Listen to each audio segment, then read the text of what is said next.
here, but we have a great roundtable tonight to talk about some things we don't normally get to talk about in normal YouTube. So we have to put it behind paywalls because of censorship and whatnot. But I'm joined by a great panel of people here. I've got Divi Daddy. How you doing, Patrick?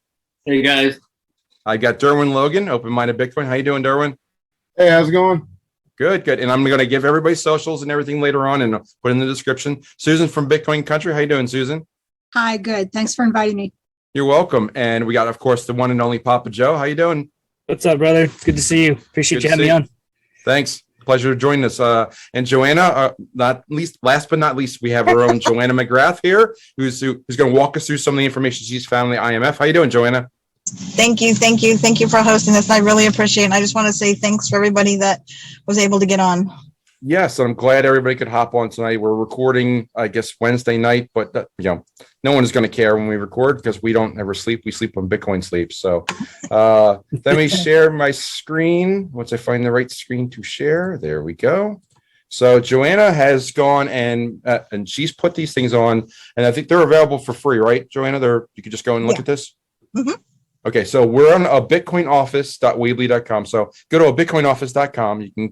You get to here. I'll put the link in the description, but you could just jump down. It's the first page, and right at Joanna and I started talking about Morocco the other day for whatever reason, and Joanna decided that she would dig herself into a nice little rabbit hole. And the world just opened up for her, and she walked us through a lot of different things here, starting with Morocco. So, and how crypto does indeed represent the future. So she's going to guide us through a couple of things that are in this article and a couple of pages that I've opened up the tags to, and we'll talk about that next. But Joanna, how do you want me to steer here? Where do you want to start?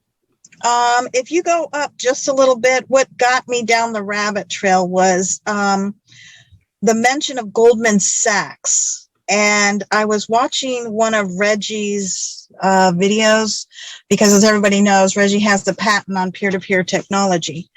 And when I went down the rabbit hole, it was like Goldman Sachs. It did its first Bitcoin-backed loan. And as he was talking, the IMF word has been like a taboo word. And I have been told many times not to go down that rabbit hole, but I had to go down it. So does everybody know what IMF stands for and what they're about? Or if somebody wants to chime in and share? I think that we could just go ahead. And I think we should explain it for anybody that doesn't know.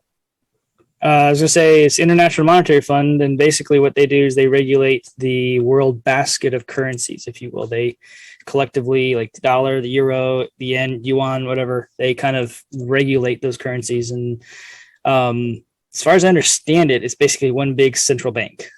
This is a good way to put it. Yeah, they're tied into the World Economic Forum and the Bank International Settlements and all those different organizations. They also, if a country is going to go start defaulting on bonds or loans, the IMF may come in and intercede for the health of the world economic community, help them with a loan or whatever to intercede and help them on that behalf. Yeah, well, my version of it is it's like, remember when you were in school and to be able to eat or do whatever, you always had this bully that you had to pay to be able to just let them leave you alone. And so that's just my opinion. Everybody, please go do the research on it. But I provided enough there. So with that, I was like, the thing I want to know the most and the thing I get asked the most is, how do I know cryptocurrencies are here to stay? And it's just been a burning question, and I've been trying to find it and have, give me something to tell people. It's like Bitcoin isn't going nowhere. So with that, it came into, well, everybody knows Goldman Sachs. Once Goldman Sachs is in, it's pretty much a done deal, but it was the IMF. And so I just typed in IMF, and then when Jeff was talking, I just put in Morocco, and I'm like, oh my gosh. So, on the front page of abitcoinoffice.com, I put in, just to get to the nuts and bolts of all this, is it confirms that the IMF, and anybody that doesn't know that the World Bank is the sister of the IMF. Does anybody want to explain what the World Bank is? I guess I'll take a stab at it as well. World Bank is basically the head of the banking system entirely, like the global bank. So like you've got the Federal Reserve. Everyone thinks that the Federal Reserve is the bank. Well, they're not actually, not anymore. They were initially. They were what started the whole central banking system. Well, they are where all the big commercial banks, they kind of, that's mama, if you will. I don't know if I did it any justice. But Anybody take a stab else? at it. Joanna, Well, go ahead. they're pretty much like hand in hand. And if anybody knows who Klaus Schwab is, Yeah, Oh, isn't yeah. there like the same amount Oh of yeah. countries involved in both? Like one of them has like 100 and it's like the same countries involved in the World Bank that are involved in the IMF. We're gonna get there, but yeah. and Oh, out of sorry. Switzerland. You know, and then what I thought was fascinating was the verbiage, peer-to-peer trading platform. And what did Reggie get the patents on? Peer-to-peer trading. And that's DIvi. just an acknowledgement. It's a confirmation that the patent that Reggie got from Japan and then acknowledgement in the United States, it's like it's really going nowhere. And so what I thought was fascinating, the sister organization to the World Bank, which is the World Bank, and you have the IMF, was European central banks in talks with the IMF and the World Bank over establishing a regulatory framework governing cryptocurrencies. So in a lot of Cliff High's reports, remember they said 3 times they'll try and Yep. to control it and they completely fail. Does anybody remember Cliff talking about Yeah. that? Or Oh yeah. Yeah. That's something I bring that up on my show all the time where, you know, you have, they're going to try, I don't know what, he doesn't specifically say whatever it is, whatever it's going to be. He does say in some of the reports that XRP is going to be here to stay. It's going to not go away, even though he's disdain for it because it's a banker's coin. Same thing for me. It is what it is, you know, hold on to it as a just in case. But it's, at the end of the day, I think that those, like the IMF and the WEF and like, you know, the World Bank and whatnot, all these big players from a financial standpoint, they've realized that crypto's here to stay. It's not going anywhere. And in order to try to can't beat them, join them kind of thing, they're going to go, we're going to create our own and then make everyone else have to use this. And then they're going to attempt to make everything else illegal. But that's the problem is that when they build in their currencies, the CBDCs, whatever they're going to call them, I don't know what they're going to call them. They're going to end up putting in all kinds of tracking and all kinds of stupid stuff in there, and no one's going to want to touch it. And at the end of the day, people will eventually go back to the regular Bitcoin, Litecoin, Ethereum, all the stuff that we know and love. And that's what Cliff High is talking about. They're going to try this 3 separate times, and people are going to look at the code and go, no. And it's going to be outed by folks like us and whatnot. And then people will eventually flip back over to regular crypto. And I don't know if you guys are going to touch on it or not, but something that I was looking into is that, you know, the world banks are now allowed to carry or hold 1% of their holdings of cryptocurrency, and they have 2 different classifications of them, Bitcoin being one of them, but they're allowed to have 1% as a reserve currency. So they're literally coming out saying that Bitcoin and cryptocurrency can be held in reserve on their books officially. So that's something, I don't know if y'all are going to cover that or not, but that is something that I bumped across. I don't know if I talked about it in the show or not, but or at least yet. But yeah, something I to saw kinda, that. Was that announced this past weekend? I think that was recent, wasn't it? I think it was over the 4th. Yeah. I want to They tried to say, sneak that through. yeah. Yeah, Of course I they was did. wondering, I was like, I wonder what 1% actually comes out to and how much money that would inject into the market. Probably It would be a lot, and it would depend on what they define as holdings, right? I mean, it's Yeah. 1% of what? Is it 1% of, because there's fractional numbers, there's all kinds of what could be deemed as their holdings. I mean, I'm sure they could make that number be whatever they want it to be. Yep, absolutely. And they definitely are going to call it the central bank digital currency.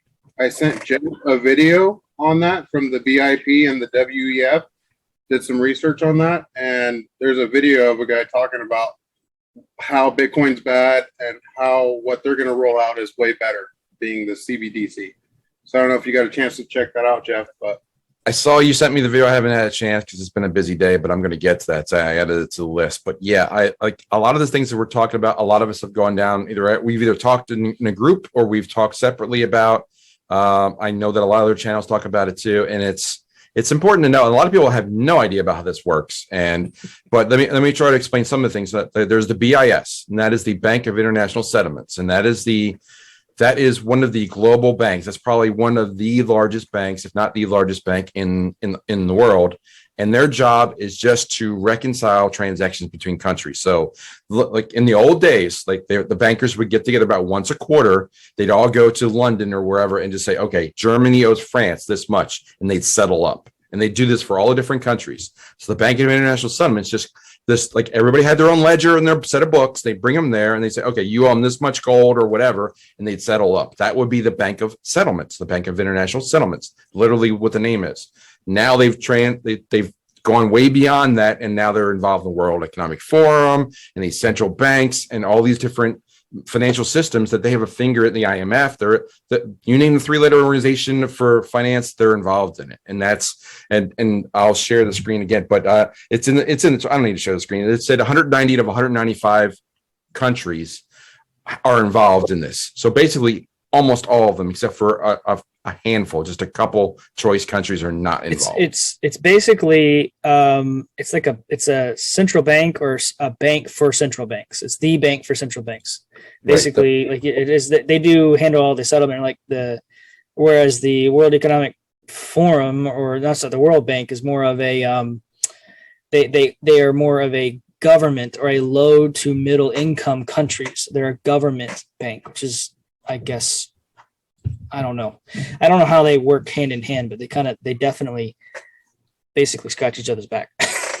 They work a lot as nonprofits too. There's a lot of nonprofits. Sure. After they pay everybody's salary, then they make no profit. But that's what's their salaries. So that's how. So, and I'm looking at a Bitcoin office just to say that the 5 countries that are not part of the IMF are Cuba, North Korea, East Timor, which I've actually never heard of. I have no idea where that is. What is that? I don't know. Liechtenstein and Monaco. Apparently the Vatican City and also Taiwan are not part of the IMF. Interesting about they mentioned Taiwan. Vatican City and Taiwan. Interesting. Yeah. Vatican City? Yeah. Huh. Yeah. So that's an interesting statement there. So that's and she gave a citation for that. So that's she's done her homework here. So good job, Joanna. But and if you look at also the countries that don't have central banks or Rothschild banks, it's Cuba is one, North Korea is another. So there's some overlap. Russia, basically anybody that's been invaded by the United States in the last 30 years. Yeah. Libya, Iraq, I think Iran. It's like 7 countries. So pretty much all the countries we've had conflicts with, that's pretty much the list. So, and again, the International Monetary Fund, they're the people that if a country is having problems, like Zimbabwe took out a loan from IMF when their currency was collapsing. That's what their job is. They are basically fund people. The International Monetary Fund funds people through the World Bank, governed by the Bank of International Settlements, the World Economic Forum. That's kind of how the whole nebulous thing works. And they put layer upon layer to make it confusing for people to understand, because confusion makes people throw up their hands and say, this is too complicated. I don't want to know. Let me go back and watch TV. That's what they try and do, and just conflate things and make things very difficult. That's why the Great Reset is conflated with the currency reset. They just mix terms together so they confuse people. And most people say, I don't need to know this. I don't care. But the point is that all this is tied together. They're all tied. They're all dipping their finger into cryptocurrency. And regardless of what 1% is, it's certainly bigger than the entire market cap of all of crypto, which is like $2 billion roughly, if that. So probably not even right now. All of crypto is just under just under 1 trillion. It's like 900 and something billion. Thank you. So it was roughly a trillion. That's a tenth of the size of all of gold. Yeah. Yep. And that's down from what it was. It was at its height, it was, I think, up to 2 trillion. Yeah. Or right under it. Yeah. So if you did 1% of the world's money, that's what I was going to say. So if we're going from today, where we're like at $920 billion, and then they inject, this brings me back, Omar says a lot of stuff that always kind of sticks with me, and it's so much money that Bitcoin, is still too small It's for very even a small. lot of these investment companies and corporations to get into. So this is the one way that they can actually get ahead of corporations somehow. Like, it doesn't make any sense to me at all how it's possible that a government could, or a world bank could, invest in a cryptocurrency and yet withhold it from the rest of the world. That's what I was trying to say, is that I think that if they go and they do this 1%, Bitcoin's price would be astronomical in dollars, and then at that point you have to be worried about the inflation of what it means. And he's not wrong in what he's saying. It's just there's not enough liquidity in there. But if the liquidity gets put in there, if Bitcoin's at $500,000, you could move $100 billion and it wouldn't do anything, because then your market cap would be in the trillions, like tens of, maybe even up, I don't know, maybe the market cap of gold, maybe it overtakes the market cap of some of these banks. I mean, it already has. Some of them at one point it did. I don't know, want to say it was Bank of America or something like that. I don't know. Don't quote me on that, but I just don't see them buying up Bitcoin to the point where it allows the price to go that way. I don't think they are ready. They're going to create their own. They're going to create their own and say, we did this for you guys. Is that where the Fed coin comes in? And that's supposed to be released in 2024. Yeah, but the legislation that you guys were just discussing makes it so that they can buy Bitcoin and hold their reserves in Bitcoin, right? They can. Cryptocurrencies. Yeah, because on the article, the Monaco World News, when you click on that banner, that's going to take you over to where the information with regards to the IMF, and then the article just below it with regards to peer-to-peer trading. It's going to take you over to all the research I did on Monaco central banks. And just jumping down, it's like, explaining the IMF, how it's the sister company to the World Bank and other European central banks. And then it's going down and, it kept leading me off to all these other little trails. And I was just completely fascinated by the fact that it is in the works. They're testing it where it's illegal. They don't care. People are they're the largest on their trading platform, for Bitcoin. This is not going away. No, it's not. I think, like what Patrick was saying, I think that they're going to create their own cryptocurrency and say, hey, look, world, we created, they're going to say, hey, look, world, we created this digital currency. Why don't you use it? It can be used for global international settlements, or as what's on our dollar. This note can be is legal tender for debts private and public. They're going to make it like that. People are going to look at the code and go, nope, not touching that. And I think that when that happens, you're going to have the general population go into crypto, and it's not necessarily going to be the banking system that does, but it's going to be, I think, a linchpin potentially that will trigger the people getting into the people's money. We'll call it that, like that. We'll call it that. Does that make more sense? Is that kind of what you're trying to say? Fair enough, but I just don't see that happening. It's just too much money, and they're not going to raise. I mean, who's going to sell their Bitcoin at $100,000? I mean, there may be some, but it's going to keep going. And at some point, what is it going to take to get Pappajo and Jeff and DIvi to sell? They're going to have to get the Bitcoin from somewhere. There's just not enough to buy. So I don't see how they're possibly going to spend that kind of money. Well, that's what they were talking about. Remember how Russia was buying oil through the ruble? And then all of a sudden now, today I hear it's through the digital yuan. And remember, that's China's, because China's central bank already moving ahead with the digital yuan. And that's been in the works for a while. Yeah, that has been in there for. I didn't know that Russia was trading in that CBDC. That's interesting. Yeah, they are accepting that. They are accepting the yuan for the digital yuan and the yuan for oil. They're looking for, so that's like that is paired up. They are doing settlements that way. Huh. And it says here, the digital yuan means that citizens, businesses, and governments can make payments. The banking system that should Oh, excuse me. It's referring to the banking system that should be most worried without banks taking their cut. So it's like when you read through the article, they really want to eliminate the banks. And that's what, When you say like, who's eliminating the banks? when you look at the IMF and the World Bank, and then you're looking at the Central Bank of China, using the yuan.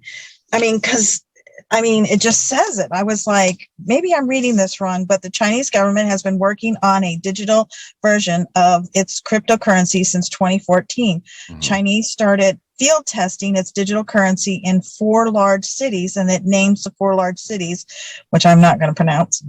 And then Forbes published an opted title, China Could Force Donald Trump and the Fed to Destroy the U.S. Banking System. Chinese are already very familiar with the cashless payments, easier to replace the paper notes with digital currency.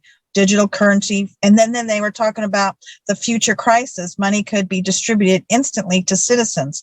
Central banking for all. Digital yuan, placing the dollar as the favored international currency. Now, I thought at one point Trump said something at some point that saying that there needed to be I don't know I don't know how he worded it specifically, but the way I took it when he said it was something along the lines of there needs to be both a dollar and the yuan pairing, or they need to be equal or closer to each other, because the Chinese devalue their currency so much that gives them an unfair advantage to the US. That was something, I don't know how he worded it, but it made me think of how they might set up this new currency, whatever it ends up being, and it'll be eventually closer to a 1-to-1 with a dollar. I don't know if that'll happen, Digital but dollar. the digital, whatever they call it, because there are rumors of this rainbow currency and whatnot coming. I don't know what that is. I don't think anyone does. That's probably going to be SDR. Probably going to be the SDR, something to that effect. And I've seen tons of people. I've had a couple friends even walk up into their bank and say, "Hey, I want to get that new currency, that new cash." And they're like, "We don't have it yet, but it's coming." And I'm like, I don't bank traditionally, so I don't have a bank to just go to and walk up and ask that question. But it's very, very intriguing to me, especially like even in my area that's happening. So I don't know. We could see a play where that kind of levels out some, I think. I mean, to me, the only thing that has any substance there would be the idea that they could now be allowed to use reserve currency, assets to buy Bitcoin. That's a little weird. Now, the rest of it's just total speculation, because we all agree that they're going to try to get in, and the market has been being manipulated for so long. So to us, the idea that it's going to continue to be manipulated is a pretty easy catch to make. The question is, we don't know how. But if they're allowed to buy Bitcoin, right? That changes the game. And that's what I'm trying to say is what we should be doing, what's actionable for us, is realizing that they're trying to buy the Bitcoin, right? So we should be doing the same exact thing. But I just don't see that they're going to be able to do anything that anyone will get into and get on board with, especially for the crypto OGs. We're not going to give up our Bitcoin for a digital yuan or rainbow currency. I don't care what you call it. We're just not going to do it. Because it's freedom money. Sorry, Jeff. I think they're just trying to create pathways right now. And there's like an option. So they have the option now to get Bitcoin, and they want to get as much Bitcoin as they can. They won't get it all, of course, because there's going to be people like us that aren't going to sell ours or acquiring it right along with them. But they're going to try and get as much as they can. They're also creating pathways that they have options to, well, not literal option, but they have choices now that they can create a digital currency. They can buy certain things like digital currency. Now they have pathways to a crypto pathway from the fiat currency through the banks, and they're trying to keep the banks alive. They're also trying to keep the establishment alive. So and you also have the opportunity to airdrop money to people through universal basic income or a Fed coin or some kind of app. And control people through a central bank digital currency. So there's lots of different ways. And remember that governments never want to give up control. And one of the ways that they control people is the monetary supply. If they allow this cryptocurrency to flourish and don't have a competitive advantage or something to compete with it, then they're going to lose control. So they're just trying to create different ways for them to enact control and possibly like all these different aspects that they can get back into the market. They're kind of being kept out of, but they're trying to get back in now. Keep your eye on HBAR because I think that's one of their plays. HBAR, interesting. I've heard Yeah, about that too. Yeah, So I did I've a met piece with of them. research on that where cryptography, they get everybody into cryptography and everybody's building off these platforms where you come into layer 1, 2, and then you got your layer 0. But it's like cryptography is like, we'll just say 2 lanes of traffic and everybody's on board. So now it's like, 132 lanes of traffic that's where the cryptography and I forgot it. Well, Papa Joe, what are you thinking, Joanna? What did you learn about HBAR? So I've met with HBAR. I can't say where because of it has to do with what I do. But I've been in a conference room, basically with them and with some of their leadership, and I grilled them on their technology and whatnot. Basically, the digital ledger technology that they have, I could see it being used from a monetary perspective, from a transactional point of view, and that's about it. And I do know that one of the world's largest credit unions was using them as their backend for their credit card swaps, whatever their payments and whatnot. That was being as a proof of concept. This is a couple of years ago now. I don't know how that's expanded and whatnot, but whenever I looked at it from an industry standpoint, from being able to use it from a blockchain point of view, it's very limited on its automation and other pieces that are around it. It is a really, really, really fast processing though. So it might work for payments and stuff like that. But as a blockchain or a distributed ledger technology, they basically pinholed themselves. They patented what they did. They didn't open source it. And the rest of the community is basically like, yeah, no thanks. We're going to go do it ourselves. So just to explain this a little bit from what I know about HBAR, first up, HBAR is Hedera Hashgraph. That is Yes. the company. It's a cryptocurrency company. And yes, they did patent the technology. So Hashgraph is the technology. Hedera is the company. Kind of like Ripple XRP, but not quite. But the technology is Hashgraph. That's what they patented. And they did patent it. But in the last year, they made it open source now. So now What? it's open I didn't know source. that. Okay. Yes, now it's open I source. did tell them that. I gave them a Yeah. hard time about doing that. So now, and they get a lot of that too. And if you ever watch the history of money, I think it's the history of money, or with Mike Maloney. it's on my website. Yeah, the last episode is he met with Hedera Hashgraph, and Yep. and a lot of people that comes up now and then. And Joanna's talked about it before. It comes up with a lot of different circles. It is a good technology. I think is it rumor or whisper protocol? The gossip protocol. Gossip. That's Okay, actually utilized. That's actually utilized in other blockchains as well, because it was set up back when DNS and HTTPS and all that, right, HTTP, all that kind of stuff was set up. It was all like there was a payment system back then when the internet first launched. There was 404 page not found, and then I think it was 403 payment system not found. So they built all this way the heck back then from a protocol standpoint. So the gossip protocol was one of those back then. Yes. Sorry. Yes. So no, that's a good explanation. So Hedera is the company. They own the rights to Hashgraph, but they realized through many people, probably that conversation and many others, a lot of people in the crypto say you need to be open source. You're never going to get anywhere with this patent. Now Hashgraph is open source. I could find if you Google it, I'm sure you could find the article about it. But they made it open source at some point in the past year or so. And a lot of people are looking through that as another possibility of cryptography or blockchain protocol that could be used.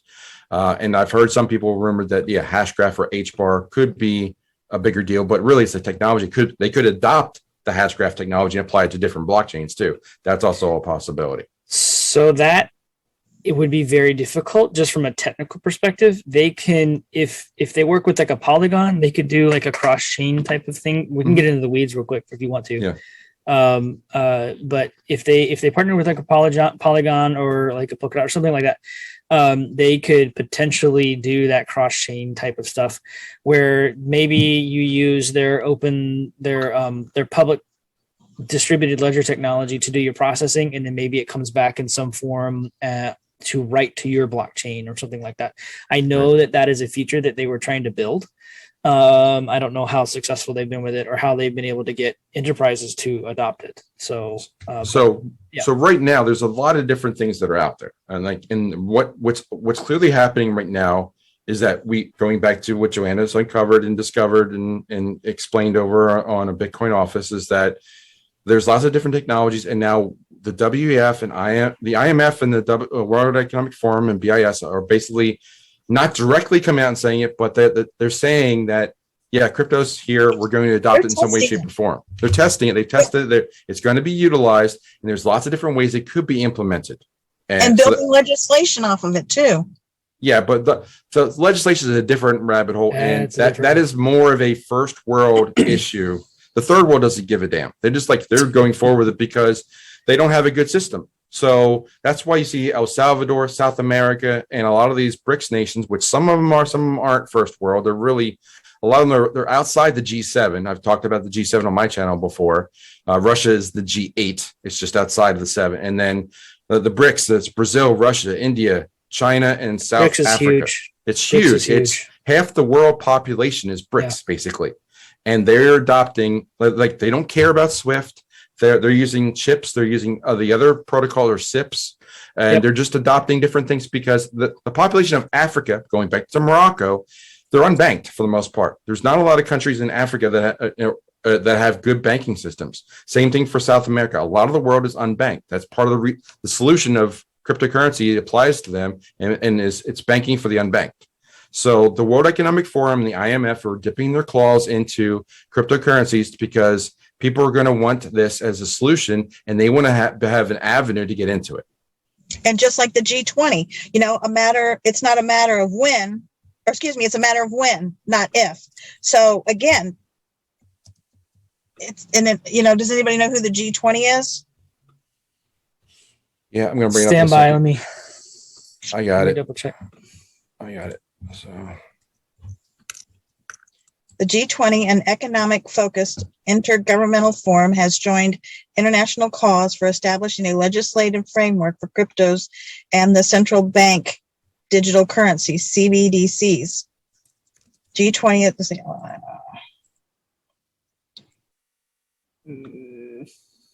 I got it. Here we go.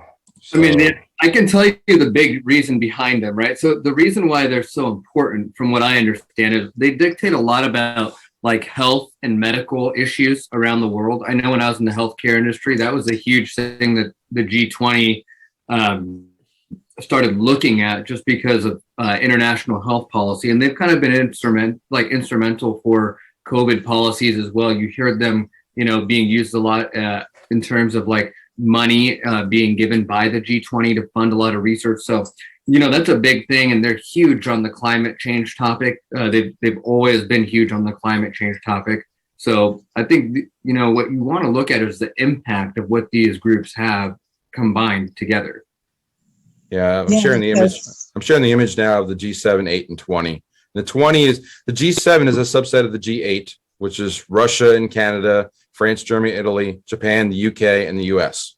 G20 adds 12 more countries to that, and it's dominated by the BRICS nations: Brazil, India, South Africa, and China, along with Russia, which is the G8 member, which is the only country that's between the 7 and the 20. So all these countries, it's a lot of people, it's a lot of technology development. You have South Korea there as well. Saudi Arabia is there. That's a lot of oil. So Argentina as well, and Australia, and the EU is there. So there's lots of countries that are involved in this that they're already involved in outside of the SWIFT system, and they're already dipping into crypto. So it's a big deal on the G20.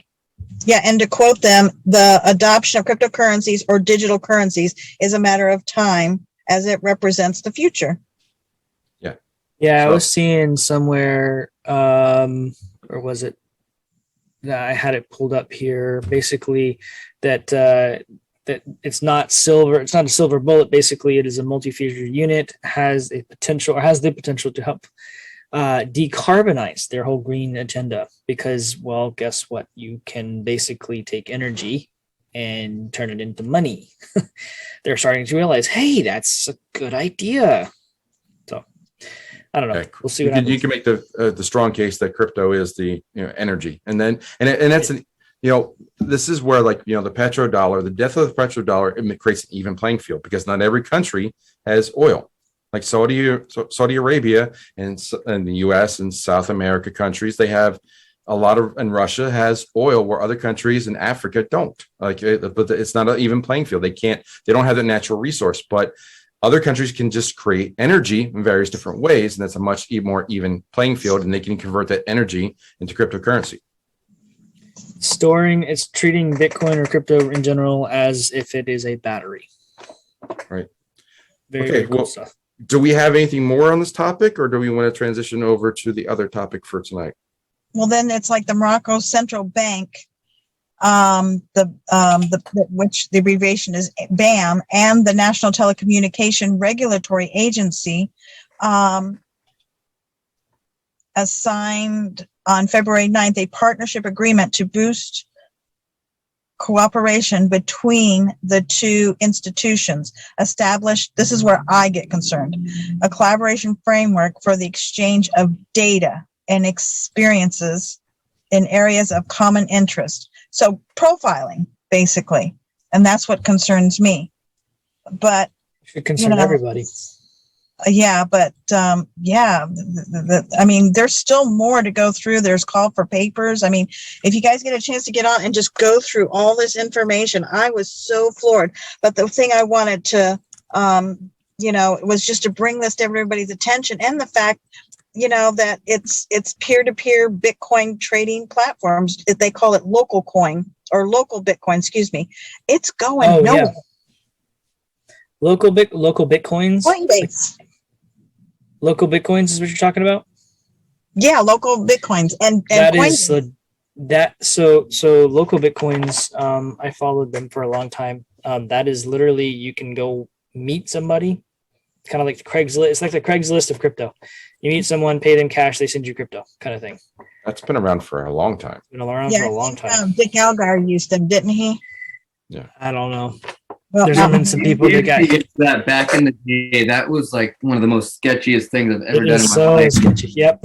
Meet me at McDonald's with a bag of money, and I'll give you some Bitcoin. Yep. Okay. That's the most sketchy thing I've ever done in my whole life, and it was so legal, and it was on Craigslist. It was advertised on Craigslist. Yeah, it felt kind of dark web-ish, but the other place you can get really cheap Bitcoin. Well, good deal. You go to the government auctions. They see so much of this stuff. Remember, Jeff? I would send you like pictures. They like 2.5 Bitcoin for like 12 grand. Yeah, like a couple months ago. That's crazy.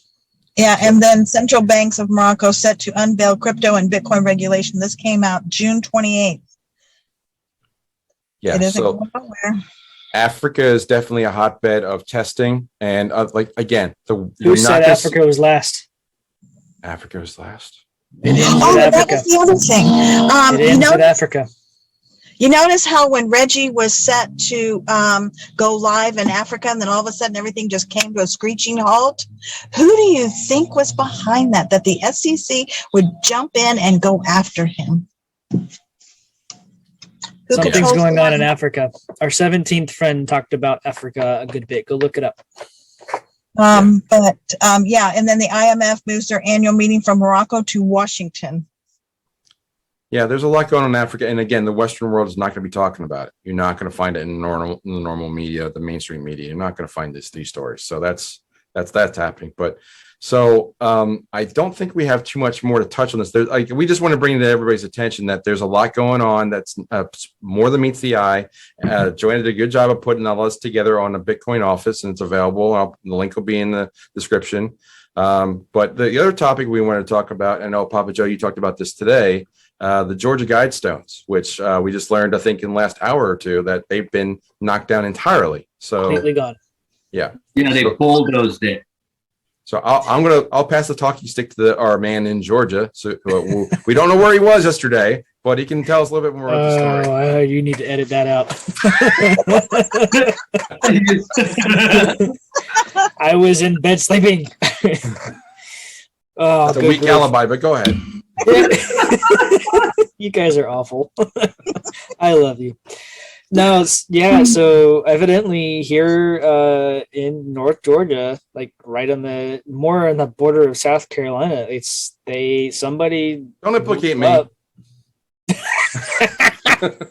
It's a good 6-hour drive, buddy. Let's go. It's about that. Wow, far you for me knew too. that pretty quick. How'd you know 6 hours right on top of your head? Yeah, right. I may be familiar with the drive. Oh, jeez. No, Okay, there's they got a video of the guy, like, or whatever. Well, they have a video of it blowing up. So yeah, but there's no. Not the guy Video of how setting they it, close- so Yeah, they have a video of someone setting it. they should.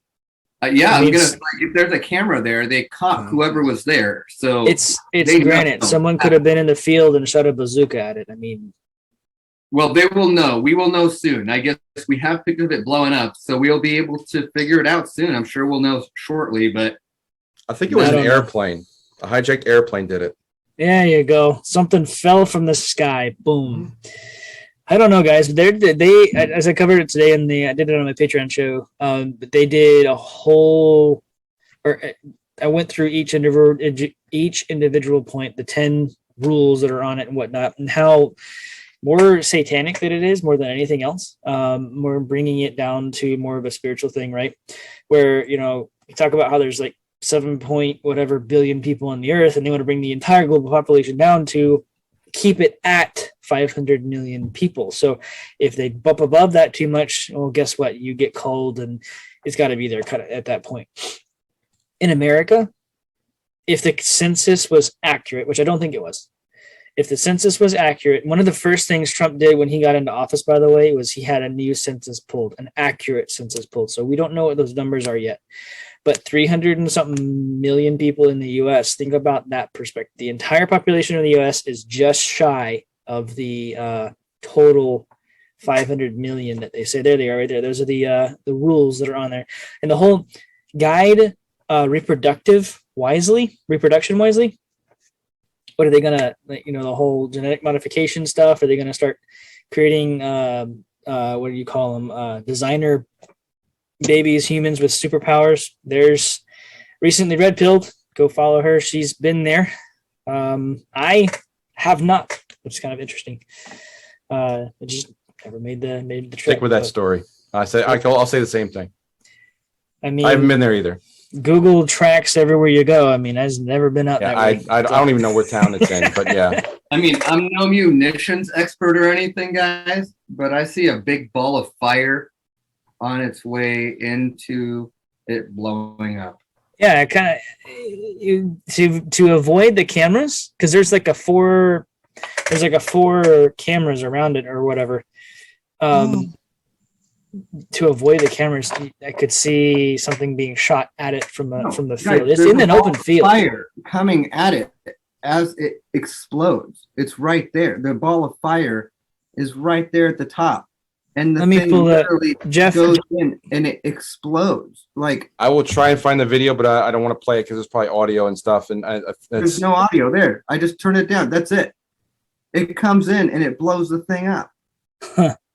Look, you can see it. It's coming right in. Somebody got munition and shot it at it. That's interesting. Yeah, that's like I think the whole RPG thing is probably it's something blew that up. It was like a fireball. That was like there was fire powder munitions. Yeah, that's not. There we go. Rocket propelled grenade. There, you got it. Maybe it was a sign to the New World Order that they're going to fail. I don't know. So things have been happening, guys. They said they saw a silver sedan leaving by, so that's what we know. But it does not look like some. I mean, it's 4 a.m. It says 3 something. it was 4. The hell? They're not doing it. Yeah, the ads on these pages. Oh, it says 4 a.m. 3 minutes and 37 seconds. Yeah, Crazy. No, that just came down today, and it's, in my opinion, one of the things that when God liberated the Israelites and from the different when He gave them the promised land, whatever it was, they didn't go and destroy all of the high places, and then they fell back into doing those rituals and blah blah blah blah blah. I think that as the world turns as we move into this new, we'll call it paradigm, I think that those high places are going to end up coming down. And this being one of them, we don't know who set that up. Recently, Red Pilled has done some definite research on that. Jeff, it may not be a bad idea to have her on. I'll talk. I'll reach out to her because she actually, I think, covered it in some of her videos. Okay. Or touched on it at least. So it's very interesting. How often does anything get demolished or blown up or exploded and no one is upset? Like, there's no one like even mad at what happened.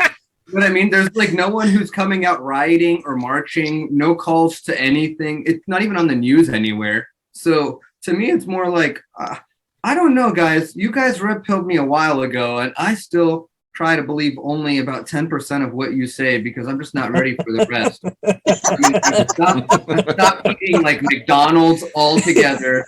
I'm like, yeah, I believe in Bitcoin, and you guys make a lot of sense when you guys talk about crypto. But then you start telling me about this stuff. And I remember when I first was brought up to it by a friend who like really loved guns. And I was like, okay, I'm going to learn about this. And I talked to Jeff and then I talked to you guys. And I hate my life now a little bit more than I did like a couple of years ago because I still can't believe that these things are there. And all of a sudden it gets blown up right after my buddy posts about it. And then again, there's like no one upset. Like everyone's happy. A lot of people are happy about it. Like, how someone got a weapon like that. No one wants to know like what can cause destruction from that far away that's launched that far. Like I could tell you right now. I could tell you right now in this state, in the entire Southeast, let's just put it that way. Tennessee, North Carolina, South Carolina, Georgia, Alabama, Mississippi, Florida. That's the type of thing that is it being gone. We don't care. We're happy it's gone kind of thing. Most people here, I mean, even like the sheriffs and the GBI, whatever it is they're talking over there, they're probably like, good, it's gone, finally. Yeah, I was waiting for it to happen, to be honest. The Georgia Bureau of Investigation came out and said that they released the surveillance video, they have everything, but they had to tear it down because it was not safe. No, she's been wanting to tear it down forever. So I don't think I think they were looking for an excuse and they got it. But the question is, who did it? And why don't people care that someone's got a freaking rocket launcher running around town? Like, I don't understand how this is not a concern for American citizens. Like, we're worried about ARs, but you got a guy who can literally blow up something. Well, I did take note. I just happened to I watched the video again. It's interesting to me the timing of it, which was slightly after 4 a.m. and 4 a.m. I'm going to look on 17 posts. I think that's also mentioned as well. 4 a.m. for those who don't know is a critical time for news media because that's when Associated Press puts out the message of the day. I'll say the news of the day that all like UPI and AP put out there and say, here's the news for today, and happened right after it. So it's interesting a little bit on the timing. And what about the time capsule? What will happen with the time capsule that's there on the property? I wanted to see what's in that. There, did you see Jeff, can you pull up an inscription of the time capsule, like what it says on it? They're supposed to be opened on or around. The time capsule? There's a time capsule buried there. And I think there, I don't think there's a date on it. It says to be opened on and it's blank, which could mean any time. Technically, it's buried 6 feet under that platform. And then, not to change the subject, but I guess at one time the Georgia Guidestones had diverted off to another state or something. Does anybody remember hearing about that? And then it's back in Georgia. No, I heard about that one. Hey, Patrick, I think this is your comments about the rocket launcher and people not caring. I think this goes back to what we've heard for a long time, which is the statement, the choice to know will be yours. And I see a lot of people that just let it go right over their head. I don't think they want to know. There's a lot of people that don't. I found that right here. Time capsule plate 6 feet under below. There was this no date. spot. There's no date to be Yeah. opened on blank. Yeah, some people don't even know. They speculate. It says that they didn't even know whether or not they did it on purpose or whether or not they even buried it at all. Yeah, here it is. That right makes here. you want to go dig it up. There Or is was nothing it, there that was done not on purpose. I am so sorry, but that thing has been up forever. It's Okay. a sundial. It's a geologic point. It specifically hits the North Pole. I covered all this in the show. Like, Yeah. where's the date? Somebody is not going to be happy that this happened. well, and then I heard too that, you know, the world comes to an end. That was one of their landmarks to get into that time capsule, to be able to whatever's in the time capsule to help them, whatever. Well, now that the site has basically been demolished, I'm sure there will be a tear down, maybe some investigation. They may excavate that and we'll learn more. Maybe it'll be, maybe they'll, I'm sure people are going to be watching this site now with intent. I don't know if they're going to find out if it's buried below that spot or not, but I'm sure there's lots of curiosity and there's lots of people who are going to be wondering about that and see if what is 6 feet below that tablet. Dude, so, some construction worker is going to use some gear and do some metal detector out there. They're not going to be able to help themselves. Yeah. It is a privately owned piece of real It's estate. private property. Yeah. Which Yes, is now under a criminal investigation. It's a crime Correct. scene. So, Correct. So Like, what are they going to do now? They're going to search for whatever they want. I think Someone's that using like explosives there. They're going to go in and investigate. People can't just. No one's just going to give this up, guys. How can you possibly see that video and be like, huh? I guess it just blew up. Well, what's the price of Bitcoin? No one's going to wonder, like, hey, how'd that happen? Who did it? Who's got rocket launchers laying around? Oh no, but see, they showed the clip of the car, so that's to lead you to believe. It's to lead you away from that flash in the sky and make you believe that somebody put explosives there and detonated it as they were driving away. There will be an answer. I'm telling you, the gun community will not sit here and pretend like we're not going to let them treat us like fools. But guys, we're not that dumb. You could see it. Like, that's what. We're not that dumb, but most people will never hear about this. I mean, they're going to have to say something. The FBI, the Georgia Bureau of Investigations already posted about it. They're I'm actually talking about surprised. it. I'm surprised they have the camera footage, to be honest. I thought the camera footage would be Yeah, hard I'm to surprised it obtain. was released. Yeah. I So don't know to how me, they have I'm that already. gonna have to stop here and be like, yeah, someone blew it up. They're gonna. Well, they're if gonna it was dig just into it. if it was just hit, I wouldn't. Yeah, it would be a significant thing, but the fact that they tore it down right away makes it seem like it's the beginning of the end, like Papa Joe said, of getting rid of all these historic landmarks that had to do with them and their systems and what they wanted for the world. Or they didn't want people to find out what really happened and they tore it down. Yeah, that's true. I can There's hope. that is an option too, actually. Yeah. That is a good point. I mean, have we always heard eventually Washington, D.C. will become a bird sanctuary again? It was a For owls, right? Wow. I mean, I Wait, haven't done, like any of the math on it, but to me, like the easiest explanation is someone went up there and they were being really dumb and they placed a bunch of tannerite up there and they shot from there. They shot a 308 from their car. I wouldn't do that Blew it much up damage. and You'd have to drove have off. like a 30-pound something up there for that. Yeah, we've done that. That you can blow up cars with them. Yeah. So, I mean, that's such an easy thing. You just put a piece of tannerite up, and guess what? It's going to blow up. Hell, you could shoot it with a 338 Lapua and probably knock half the thing down. It's granite. Well, if it's like That's a most good other point. things, we're Cool. probably never going to know. Yeah. So, well, we're coming up on almost an hour, but I think this has been a great roundtable. I think we're just going to wrap this up. I think I can't wait to see the comments and the discussions on Yeah, this it's one. gonna be fun. This is going to be a fun one. So Obviously, I'll share the video with a bunch of everybody on here. And but first, before we close out, I think that everybody whatever channel you watch this on, I think we want to know who the audience was and how everybody can get in touch with everyone. So, Pappajo, you're the most vocal. So why don't we just start with you? Who was? How's the best way for people to follow you? So the QR code right there, just scan it. That'll take you to all of my different socials and all that fun stuff, website and everything like that. And that'll get you where you need to go. Excellent. And Divi Daddy? What do you want to share? DiviDaddy.com. There you go. OpenMinded Bitcoin. You can find me on openmindedbitcoin.com. You can find me on Twitter at openminded.